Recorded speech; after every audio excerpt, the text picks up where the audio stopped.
Община Несебър за четвърта поредна година взе участие в престижното 8-мо международно туристическо изложение «Културен туризъм 2011», което се проведе предпразнично в старата столица Велико Търново в дните от 13 до 16 април. Вечерта след откриването, Община Несебър бе подготвила специална изненада за участниците в културното изложение, гостите и хората на Велико Търново. В 20 часа в голямата зала на театъра на старата столица, въпреки дъждовното време, започнаха да прииждат хора във видимо добро настроение. След 30 минути осветлението изгасна и на сцената се появи възрастен мъж, сякаш излязъл от малка пролука на миналото, който сподели очарованието си от Несебър.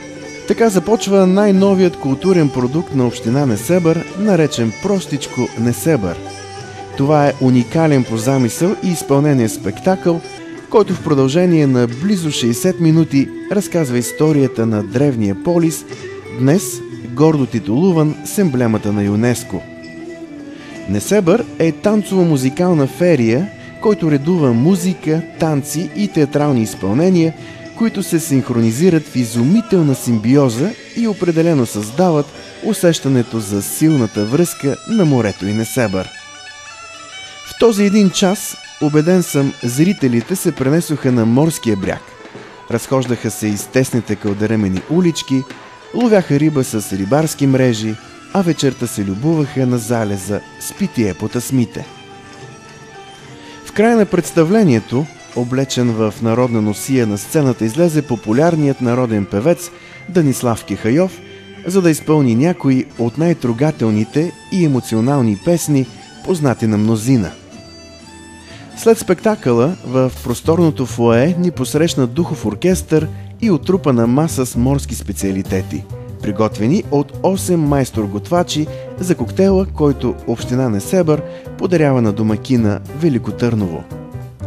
Последва приветствие от кмета на община Велико Търново, доктор Румен Рашев, който благодари на община Несебър за това, че за пореден път участва активно в културното изложение.